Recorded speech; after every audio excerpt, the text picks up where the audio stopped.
अब हम स्टार्ट करते हैं magnetic field due to a current in a long straight wire, जो कि पहला टॉपिक है और बुक के अंदर बहुत सिंपल से इसकी फॉर्मेशन बनी हुई है और कुछ पॉइंट्स हैं वो आपने लाजमी नोट डाउन कर लेने हैं। सबसे पहले तो हम जो है वो बेसिक्स को अपनी जो है वो स्ट्रॉन्ग करेंगे कि एक्चुअली ये मैग्नेटिक फील्ड जो है वो एक्चुअली है क्या। ठीक है, मैग्नेटिक फील्ड की जब हम बात करते हैं, याद रखिएगा पहली लाइन ही लाजमी है कि ये जो आपके पास इलेक्ट्रिक करंट जो फ्लो करता है, इलेक्ट्रिक करंट, ठीक है, इलेक्ट्रिक करंट जो फ्लो करेगा वो जनरेट करता है, याद रखिएगा वो जनरेट करेगा मैग्नेटिक फील्ड को। ठीक है, पहला पॉइंट तो ये। अब इस टॉपिक में एक्चुअली करने क्या जा रहे हैं, हमें इसका मकसद पता होना चाहिए। इस टॉपिक में या इस पूरे आप जितना भी आपने टॉपिक को डिस्कस किया या चैप्टर पढ़ा कि क्या करंट की वजह से मैग्नेटिक फील्ड प्रोड्यूस होती है, या जब करंट चार्जेस एक जगह से दूसरी जगह फ्लो करते हैं तो वो क्या प्रोड्यूस करते हैं। ठीक होगी बात ये, तो ये अब आपने इसमें याद रखना है। ठीक, अब मैं यहां पे एक आपसे पहले क्वेश्चन पूछता हूं कि इलेक्ट्रिक करंट मुझे बताइएगा इसमें आंसर क्या होगा। इलेक्ट्रिक करंट जनरेट, क्वेश्चन है electric current generate, alpha option number 1 magnetic field only, beta option में देता हूं इलेक्ट्रिक फील्ड ओनली, ठीक है, चार्ली ऑप्शन देता हूं फॉर एग्जांपल बोथ, और डेल्टा ऑप्शन लेट सपोज हम क्या कहते हैं नन ऑफ दिस। तो बताइएगा इसमें कौन सा करेक्ट आंसर होगा। चार्जेस फ्लो कर रहे हैं तो बताइए कि वो क्या जनरेट करेंगे। अक्सर जो आंसर देते हैं वो कहते हैं कि जी ये बोथ होगा, याद रखिएगा कभी ऐसा नहीं है। सिंपल बात है, इलेक्ट्रिक करंट या फ्लो ऑफ चार्जेस जनरेट, लफ्ज आया है जनरेट का। देखें, चार्जेस अगर फ्लो कर रहे हैं भाई, इलेक्ट्रिक फील्ड तो ऑलरेडी मौजूद है। चार्जेस अगर रेस्ट में है तो भी इलेक्ट्रिक फील्ड है, मूव कर रहे हैं तो भी इलेक्ट्रिक फील्ड है। लफ्ज क्या आया है जनरेट का। तो जब हम मूव करते हैं, नई क्या चीज जनरेट करते हैं, पैदा क्या करते हैं, प्रोड्यूस क्या करते हैं। मैं फिर बोल रहा हूं, चार्जेस अगर फ्लो कर रहे हो, करंट फ्लो कर रहा हो, इलेक्ट्रिक फील्ड तो पहले से मौजूद है, तो उसने आगे नई चीज क्या जनरेट की। ठीक, तो यहां पे जब आंसर लिखते हैं ना तो अक्सर कहते हैं कि जी मैग्नेटिक फील्ड और इलेक्ट्रिक फील्ड दोनों, लेकिन ऐसा नहीं है। हमने कहा इलेक्ट्रिक करंट जनरेट, ये इलेक्ट्रिक करंट, इलेक्ट्रिक फील्ड तो ऑलरेडी भाई उसके पास है, तो नई चीज क्या जनरेट की, वो होती है मैग्नेटिक फील्ड। तो यहां पे अब याद रखिएगा वो आपके पास करेक्ट आंसर क्या आएगा, मैग्नेटिक फील्ड ओनली का। ये अब आपके पास इसमें, ये आपने इस पॉइंट को जो है वो याद रखना है। अब हम आते हैं जो हमारा जनरली टॉपिक की कंडीशन है। अब इस पॉइंट को और भी याद रखिएगा कि मैग्नेटिक फील्ड, ये पॉइंट इंपॉर्टेंट है, मैग्नेटिक फील्ड जो है या फोर्स कहते हैं आप, ठीक है, ए ओनली क्या होती है ये, magnetic field is only deflecting field, ये भी आपने याद रखना है, डिफ्लेक्टिंग फील्ड होती है। ठीक है, डिफ्लेक्टिंग फील्ड का मतलब यह हुआ कि ये सिर्फ कोई भी चार्ज मैग्नेटिक फील्ड में एंटर हो, ये उसको उसके पाथ को चेंज करेगा और इसने कुछ नहीं करना। तो it is only a deflecting field, या दूसरे वर्ड्स में ये कहेंगे नॉट एक्सेलरेटिंग फील्ड। ये एक्सेलरेटिंग फील्ड वो इलेक्ट्रिक फील्ड होती है, ये भी जरा नोट डाउन आपने कर लेना है। ओनली डिफ्लेक्टिंग फील्ड होती है, not accelerating field. Accelerating field होती कौन सी है, वो आपने चैप्टर नंबर आपने पढ़ा होगा इसमें 12 में, इलेक्ट्रोस्टैटिक में। ये जो आपके पास एक्सेलरेटिंग फील्ड होती है वो इलेक्ट्रिक फील्ड होती है, याद रखिएगा। ठीक है, तो ये पहला पॉइंट अब आपने नोट डाउन कर लेना है, it is only deflecting field. अगला इसके अंदर हमने अभी तक हम अपनी बेसिक्स को स्ट्रॉन्ग कर रहे हैं कि एक्चुअली मैग्नेटिक फील्ड क्या है। पहला क्या पढ़ा कि करंट फ्लो करेगा तो मैग्नेटिक फील्ड प्रोड्यूस होगी, लग गया। जनरेट क्या करेगा, मैग्नेटिक फील्ड करेगा। अगला point, magnetic field is only deflecting. Loves deflecting का मतलब कोई चार्ज उसके अंदर एंटर हो ना, वो फौरन उसको क्या कर देता, उसके पाथ को चेंज कर देता। अगला पॉइंट जो है वो भी नोट डाउन कर लीजिएगा, work done due to magnetic field is zero. ये भी आपने पॉइंट याद रखने, work done due to the magnetic field zero. लेकिन इलेक्ट्रिक फील्ड में नहीं होता, वो तो आपने पढ़ा ही हुआ ना formula, W is equal to Q into delta V, तो उसमें ऐसा नहीं होता। मतलब क्यों नहीं होता, work done due to magnetic field is zero because it's a deflecting field, not accelerating field. भाई अगर एक्सेलरेशन नहीं है आपको, मैं यहां पे वैसे लिख रहा हूं, याद रखिएगा भाई, अगर एक्सेलरेशन नहीं है तो इसका मतलब है फोर्स भी नहीं होगी। अगर फोर्स नहीं है तो वर्क होता है F इंटू डी, फोर्स नहीं है तो फिर वर्क भी नहीं होगा। तो ये भी आपने इसका पॉइंट जो है वो याद रखना है कि work done due to the magnetic field is zero. ये सब इंपॉर्टेंट और एमसीक्यू पॉइंट ऑफ व्यू से इंपॉर्टेंट है। आगे अब चलते हैं जी, ठीक है। बुक की आपकी पहली ही डायग्राम, और ये भी आपने अब याद रखना है, जरा इसका अब आपने ख्याल रखिएगा। स्ट्रेट वायर हम ड्रॉ करते हैं, ठीक है, इसमें से करंट फ्लो हो रहा है। अब एक बात का ख्याल रखिएगा, हम नॉर्मली करंट जो है वो डिस्कस भला कौन सा कर रहे होते हैं? यूजुअली हम डिस्कस करते हैं, याद रखिएगा, कॉन्वेंशनल करंट, ये भी ख्याल रखिएगा। और कन्वेंशनल करंट में मैं लास्ट में बता चुका हूं कि इसका मतलब होता है high potential to low potential move करना, यानी कि पॉजिटिव टू नेगेटिव। मैं इस तरह लिख रहा हूं, साइड पे लिखा मैंने ताकि याद रखिएगा। जब भी करंट की बात होगी तो फौरन हमें समझ आना है कि हमने जी वो उसको कन्वेंशनल करंट लेना है। हाँ, इलेक्ट्रॉनिक की बात हो फौरन समझ आए कि फ्लो ऑफ इलेक्ट्रॉन्स है। अगर सिर्फ लफ्ज करंट आए तो समझ आएगा ये पॉजिटिव टू नेगेटिव है। अब आते हैं उसके पॉइंट की तरफ। टॉपिक का नाम है magnetic field due to current in a long straight wire. याद रखिएगा, जब भी करंट स्ट्रेट वायर में फ्लो करता है, मैग्नेटिक फील्ड प्रोड्यूस, ये मेरे वर्बली सेंटेंस वर्ड्स जरा नोट डाउन कर लीजिएगा। मैग्नेटिक फील्ड जो है क्या कंडक्टर के अंदर होगी या उसके सराउंडिंग्स में होगी? क्योंकि बुक की लाइन है, जब भी वायर से करंट फ्लो करेगा, the electric magnetic field generate inside the conductor, on the conductor, या उसके सराउंडिंग द कंडक्टर। तो बेस्ट आंसर क्या बनेगा? सराउंडिंग में। और अगर स्ट्रेट है तो याद रखिएगा वो सराउंडिंग का मतलब वो सर्कुलर पाथ के अंदर। प्लीज अब इसका आपने ख्याल रखना है, ठीक है। ये बुक में डायग्राम भी बनी है, तो वो क्या बनेगा? सर्कुलर पाथ में। इसकी मैं डायरेक्शन बना रहा हूं, अभी हम बताते हैं कि इसकी डायरेक्शन किसको या किस तरह रिप्रेजेंट की जाती है। ये अब आपने पॉइंट याद रखना है। तो ये वाला आपके पास जो है वो क्या बन गया कि स्ट्रेट वायर से, जब भी ये क्वेश्चन बन गया, स्ट्रेट वायर से करंट जब फ्लो करेगा, the direction of the magnetic field will B parabolic. ठीक है, चलिए मैं लिख देता हूं। क्वेश्चन है, if I flows through conductor, if I flows through straight, ऐसे ज्यादा बेटर हो जाएगा, स्ट्रेट कंडक्टर, ये क्वेश्चन भी आप नोट कर लीजिएगा, straight conductor, then path of magnetic field. अभी आगे जाके बताएंगे मैग्नेटिक फील्ड को ना हम अब बी से रिप्रेजेंट करेंगे, ठीक है। ये आपने पढ़ा भी है, लेकिन अभी हम थोड़ा आगे जाएंगे तब क्लियर होगी कि ये बी फॉर्मेशन क्या है। अल्फा ऑप्शन मैं क्या कहता हूं? Suppose parabolic path. Beta option for example मैं कह देता हूं एलिप्टिकल। मैंने ये बताया हुआ है ये कौन से पाथ की क्या शेप होती है। चार्ली मैं बता देता हूं, लेट सपोज स्ट्रेट लाइन की फॉर्म में, और delta for example circular.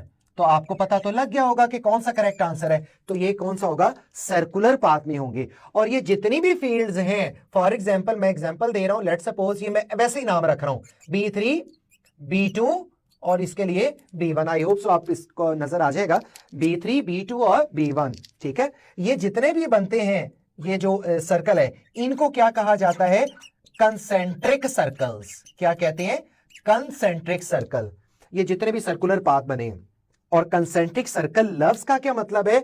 Having same centre. तमाम सर्कुलर पाथ का आपके पास कौन सा होना चाहिए? सेम सेंटर इसका जो है वो मौजूद होना चाहिए। तो ये पहला सवाल आ गया। अब ये आपके पास कौन सा पाथ है? सर्कुलर, ठीक है। और डायरेक्शन, अब आते हैं स्ट्रेट वायर में जब करंट फ्लो कर रहा है, डायरेक्शन ऑफ बी क्या होगा? वो आपने याद रखना है। Direction of B can be find, ठीक है, बाय कौन से रूल से? राइट हैंड रूल से। ये बिल्कुल वही जैसे आपने टॉर्क में पढ़ा, टॉपिक 2 के अंदर पढ़ा, क्या करना है बिल्कुल उसी तरह। मैं अब सिचुएशन यहां पे डिफरेंट क्रिएट करने लगा हूं, वो जरा देखिएगा। This one is a straight wire, ठीक है, और इसके अराउंड ये आपके पास सर्कुलर पाथ, मैग्नेटिक फील्ड क्या होता है जी? फिंगर को कर्ल करेंगे, उसी तरह ही जो सर्कुलर पाथ है वो रिप्रेजेंट करेगा उसकी डायरेक्शन को, क्लॉकवाइज या एंटी क्लॉकवाइज। और थंब जो होता है वो किसको रिप्रेजेंट करेगा?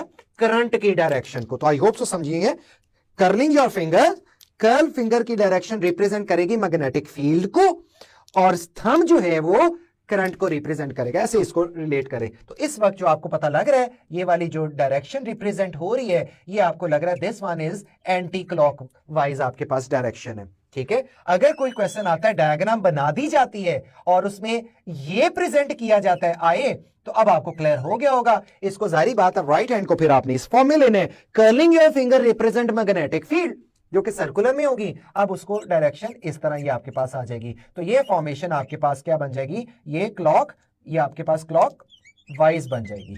तो ये आपने अभी बेसिक्स हम पढ़ रहे हैं, तो आई होप सो इन बेसिक्स को अभी हमने यहां तक इसको करते हैं, कंसेंट्रिक और क्लॉकवाइज और एंटी क्लॉकवाइज को बताना है आपने। नेक्स्ट पॉइंट देखते हैं कि ये भी नोट डाउन कर लीजिएगा आप, if charges are at rest. ठीक है, अब ये तो होगी बात किसकी, वही बात इलेक्ट्रोस्टैटिक वाली। If the charges at rest then आप इस तरह बताएं, क्वेश्चन बता रहे मैग्नेटिक फील्ड विल बी, बहुत सिंपल सा सवाल है, मैं सिंपल वर्ड्स में लिख रहा हूं, मैक्सिमम, इसी तरह मिनिमम, चार्ली फॉर एग्जांपल कह दें जीरो, डेल्टा उसी तरह लेट सपोज नानी कह दें, तो आपको आंसर क्लियर हो गया होगा। मैग्नेटिक फील्ड तभी जनरेट होती है, तभी प्रोड्यूस होगी if the charges are moving, और चार्ज मूव करेगा तो ऑब्वियसली इलेक्ट्रिक करंट जो है वो प्रोड्यूस होगा। तो जब रेस्ट के अंदर, याद रखिएगा, सिर्फ इलेक्ट्रिक फील्ड हो सकती है लेकिन मैग्नेटिक फील्ड मौजूद नहीं होती, उसके लिए जरूरी है चार्जेस का फ्लो जो है वो करना।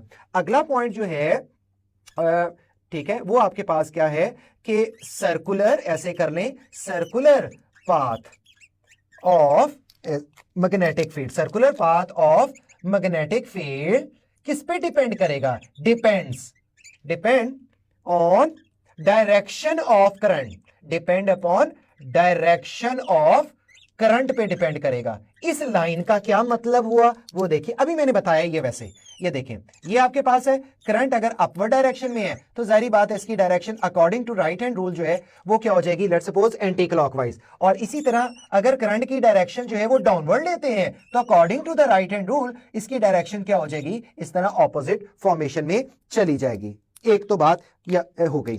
अगला सवाल ही है, बुक की डायग्राम भी है, वो कैसे हो सकता है, वो जरा आपने ना बुक में भी आपने लाजमी देख लेना है। होता क्या है, वो ये है कि सपोज अगर आपके पास एक स्ट्रेट वायर कंडक्टर है, ठीक है, और यहां पे आपके पास मैग्नेटिक फील्ड आ गई, ये मैग्नेटिक फील्ड, लाइक ये मैग्नेटिक फील्ड, इसी तरह ये मैग्नेटिक, ये हमने उसकी डायरेक्शन को रिप्रेजेंट कर दिया। ये लाइन आप प्लीज नोट करनी है, आपने बुक की रीडिंग है। कहता ये है कि मैग्नेटिक कंपस, बताइएगा, ये मैग्नेटिक कंपस है, ये मैंने यहां पे रख दिया, यहां पे आ गई, और यहां पे ये मैग्नेटिक कंपस है। बताइएगा जरा, मैग्नेटिक कंपस जो होती हैं अगर उनको इन पॉइंट्स पे रख दिया जाए तो बताओ उनकी नीडल की डायरेक्शंस क्या होंगी।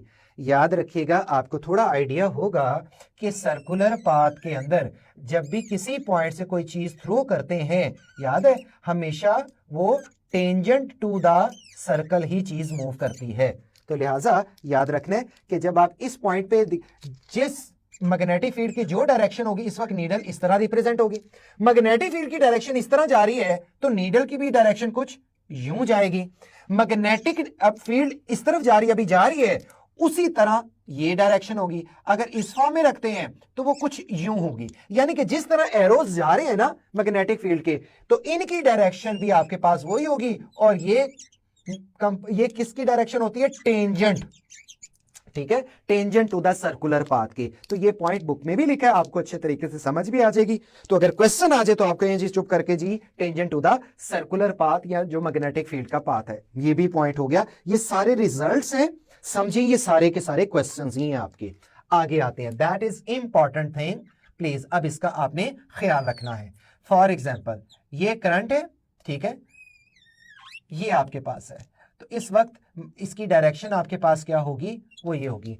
आई होप सो, ये मैं कोशिश करूंगा आप इसको अंडरस्टैंड कर लें, क्योंकि ये थोड़ा सा डिफिकल्ट पॉइंट है, तो मैं इसको आई ट्राई माई बेस्ट कि आपको ये इजीली समझ आ जाए। पहले तो मुझे बताओ, इस वक्त जो है according to the right hand rule इसकी डायरेक्शन आपको नजर आ रही है ना, वो कौन सी डायरेक्शन है, बताइएगा जरा। आपने कहा फौरन जी एंटी क्लॉकवाइज, ओके। अब याद रखिएगा, हमेशा ये पॉइंट जो है वो आपने याद रखना है कि बाज़ का ये होता है कि हम इस क्लॉकवाइज और एंटी क्लॉकवाइज का व्यू कैसे लेना है वो मैं अभी बताता हूं। पहले तो आप ये देखें, ये कौन सी डायरेक्शन होगी, एंटी क्लॉकवाइज। चलिए बताएं, फौरन बताइएगा कि अगर आप अपना व्यू चेंज कर लें, ठीक है, व्यू मतलब कि उस साइड से अगर आप देख रहे हैं तो बताइएगा अकॉर्डिंग टू द ऑब्जर्वर, जो भी ऑब्जर्वर है, ये मैं फिर कह रहा हूं प्लीज, ये थोड़ा मुश्किल पॉइंट है। पहले तो आपने ड्रॉ कर दिया, आपने कहा जी हम राइट हैंड रूल यूज करते हैं। अब ख्याल रखना जो मैं वर्ड अब यूज करने जा रहा हूं, ये जो एंटी क्लॉकवाइज आप डायरेक्शन बताते हैं ना, थोड़ा आपने घर में भी बैठ के देखना है, खुद कॉपी पे ड्रॉ करके। ये जो इस तरह बनाते हो ना राइट हैंड से एंड, आप हमेशा सर्कुलर पाथ को ना थंब की तरफ से देखें, जिस तरफ करंट जा रहा होता है, ये कन्वेंशनली समझ लें आप, तो आपको जो है वो चीज नजर आएगी एंटी क्लॉकवाइज। लेकिन जैसे ही आपका व्यू उसके ऑपोजिट हो जाता है, हमेशा याद रखिएगा उसकी डायरेक्शन क्या हो जाएगी, ऑपोजिट। मैं फिर बोल रहा हूं, इस वक्त क्लॉक एंटी क्लॉकवाइज है। जैसे ही अगर कहे क्वेश्चन आ जाए कि if the observer view opposite to the direction of current, तब क्या होगा, तब फौरन समझ आएगा इसके अकॉर्डिंग टू ये वाली डायरेक्शन पता क्या नजर आएगी, वो आपको क्या नजर आएगी, वो क्लॉकवाइज नजर आएगी। अच्छा स्टूडेंट्स, मैंने अभी आपसे शेयर किया कि ये आपके पास अगर डायरेक्शन अपवर्ड है यानी कि एंटी क्लॉकवाइज है, लेकिन व्यू पॉइंट अगर ऑपोजिट ले जाएंगे तो वो ही आपकी डायरेक्शन एंटी क्लॉकवाइज थी पहले, अब कौन सी बन जाएगी, क्लॉकवाइज बन जाएगी। फॉर एग्जाम्पल लाइक मैं अगर आपसे ये जर्नल इस तरह शेयर करूं, देखिए अकॉर्डिंग टू यू आपको जो डायरेक्शन नजर आ रही है लाइक क्लॉकवाइज अगर नजर आ रही है, लेकिन जब मैं देख रहा हूं ना वो आपके मेरे पास क्या है, एंटी क्लॉकवाइज। अब देखिए इसका व्यू पॉइंट चेंज करते हैं, लेट्स सपोज मैं इस तरह कर देता हूं। अब आप गौर कीजिएगा, आपके पास अगर पहले क्लॉकवाइज थी तो अब कौन सी हो जाएगी, एंटी क्लॉकवाइज। लेकिन मुझे इस वक्त इस साइड से जो नजर आ रहा है ना वो क्लॉकवाइज है। आपकी साइड से और डायरेक्शन, मैं इस साइड पे आ जाऊंगा तो वो और डायरेक्शन बन जाएगी। तो इस लिहाज से इसका अब आपने ख्याल रखना है कि पूछा किस साइड से गया, वही उसी के मुताबिक आप आंसर देंगे। सो आई होप सो आप इस पॉइंट को जो है वो आपको समझ आ गई होगी, ठीक है। एक क्वेश्चन मैं आपसे पूछने लगा हूं, ये क्वेश्चंस ही है सारे। लेट्स सपोज फॉर एग्जांपल ये आपके पास है, मैं एग्जांपल देता हूं, this one is the conventional current. आपको पता लग गया होगा कन्वेंशनल करंट का मतलब कि वो पॉजिटिव टू नेगेटिव, और आपको गिवन ना डायरेक्शन भी दे दी गई है। सपोज आपके पास ये डायरेक्शन दे दी गई है, लेकिन क्वेश्चन जरा डिफरेंट है, ठीक है।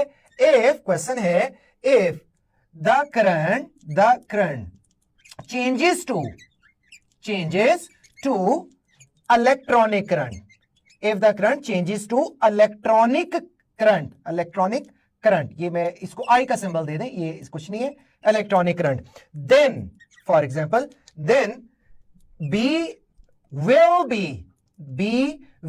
be यानी कि उसकी रोटेशन बतानी है, वही बात आ गई, क्लॉकवाइज, बीटा एंटी क्लॉकवाइज। बस दो ही ऑप्शन रहने थे, दैट वुड बी इनफ। अब आपको क्लियर हो गया होगा, वही बात है, कुछ इसमें चेंज नहीं है। जरूर एक तो ये नेचर होगी क्वेश्चन की, दूसरी क्वेश्चन की नेचर है कन्वेंशनल करंट दे दिया, मुझे पता चल गया, राइट हैंड रूल यूज किया, डायरेक्शन है इसकी आपके पास क्या है, एंटी क्लॉकवाइज। लेकिन आपने क्वेश्चन में नेचर क्या हुई, कहता है if the current is changes to electronic. अब आप खुद बताइएगा कि जब इलेक्ट्रॉनिक की बात करते हैं ना तो वो नेगेटिव से किस तरफ जाता है जी, पॉजिटिव की तरफ। फौरन माइंड क्लिक कर गया, अच्छा तो अब इसकी जो अकॉर्डिंग टू द स्टेटमेंट है वो नेचर ये वाली बनेगी जो कि इलेक्ट्रॉनिक है। ठीक होगी बात, ये मैं ड्रॉ कर देता हूं, वैसे ये कन्वेंशनल हो गया, ये इलेक्ट्रॉनिक हो गया। तो अब आपने इलेक्ट्रॉनिक करंट के हवाले से देखना है, तो लिहाजा वो आप राइट हैंड रूल यूज करेंगे। अब जिस तरफ आपकी डायरेक्शन करंट की होती है ना वही व्यू पॉइंट होता है। तो जब मैंने वही बात आ गई इसमें बिल्कुल ऐसा केस, तो इसका मतलब है मैंने इधर से ही देखना है, ये ना भी बनाए तो पता चल जाता है। इलेक्ट्रॉनिक इस साइड से देखना है तो जारी बात है, अगर ये एंटी क्लॉकवाइज था, अब मैंने दूसरी साइड से देखना है तो वो क्या हो जाएगा, वो क्लॉकवाइज हो जाएगा। तो आपका जो आंसर बनेगा वो क्या बनेगा, anti clockwise. Is that clear? एक क्वेश्चन मैं आपको जनरल छोटी सी असाइनमेंट दे रहा हूं, वो आपने खुद करना है। वो अपने पहले रजिस्टर पे जैसे मैं डायग्राम बना रहा हूं ना, खुद रजिस्टर पे आपने ड्रॉ करना है। ये करंट की आपके पास डायरेक्शन है। चले मैं इसको ये भी बता देता हूं कि लेकिन ये आपका जो है वो व्यू पॉइंट है, ठीक है। यहां से अब इसमें कुछ भी ड्रॉ नहीं किया, सिर्फ करंट दिया है, ठीक है। तो आपने बताना क्या है, द बी, मैं शॉर्ट वर्ड में लिख रहा हूं, वी बी विल बी। तो ये मैंने आपको एक छोटा सा क्वेश्चन आपको दिया है, तो आपने अपने रजिस्टर में मैंने अभी बात की है बनाना है। क्या है? The B will be with respect to the observer. Option बस दो ही ले ले, लेट सपोज क्लॉकवाइज और बीटा आप ले ले एंटी क्लॉकवाइज। ओके, ये आपकी असाइनमेंट है। क्लियर ना हो तो लाइव टीचिंग भी है, लाइव सपोर्ट भी आपको मिलेगी। बस मैं थोड़ा सा आपको ना क्लू दे देता हूं। पहले तो आप सिंपल जिस तरफ करंट जा रहा है उधर आप अब इस तरह अप्लाई करना आपने। आप देखें कि करंट की डायरेक्शन क्या है, क्लॉकवाइज या एंटी क्लॉकवाइज। जिस तरफ करंट है ना उस तरफ से ही जनरली व्यू लेते हैं। जब आपको पता चल गया अच्छा ये फॉर एग्जांपल क्लॉकवाइज है, फौरन जब इधर व्यू आएगा, मैंने ये भी बता दिया, वो व्यू ही चेंज हो जाएगा, वो क्या बन जाएगा? Anti clockwise. तो ये एक टॉपिक था छोटा, लेकिन हमने देखे हर चीज इसमें आने वाली जो चीज है वो हमने प्रेजेंट कर दी। एक क्वेश्चन मैं अब आपसे और शेयर करता हूं। वो क्वेश्चन ये है, ये आपने मुझे बताइएगा। For example a straight wire है, करंट फ्लोइंग थ्रू इट। एक पाथ आप ये ले लें, लेट सपोज आप इसको 1 कह दें, इसको आप सपोज 2 कह दें, एक और चलें आप ड्रॉ कर लें लाइक ये फॉर्मेशन के अंदर, ये आप नाम दे दें इसका 3 का। ठीक है, ये मैग्नेटिक फील्ड है। क्वेश्चन से आपको समझ लग जाएगी विच, मैं सिंपल वर्ड्स में पूछ रहा हूं आपसे, विच कंडीशन कह दें, चलें which condition is correct. Which condition, मैंने वैसे वर्ड लिखा है रफ सा। अब आप मुझे बताइएगा, आपको क्लियर हो जाएगा ऑप्शन देख के। यानी कि मैं स्ट्रेंथ पूछ रहा हूं, B1 greater than B2 greater than B3। Beta option, B1 is equal to B2 is equal to B3। Charlie, B1 less than B2 less than B3। और डेल्टा में B1 greater than B2 but B2 is less than B3। I hope so इसकी understanding आपको होगी। कैसे है जरा देखिएगा।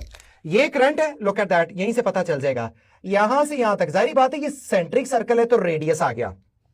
इसका यहां से यहां तक डिस्टेंस सपोज R1 कह दें, इसका मैं सपोज R2 कह देता हूं, और एंड वाले का यहां पे वैसे रफ ड्रॉ कर रहा हूं, ये आपके पास क्या आ गया? R3।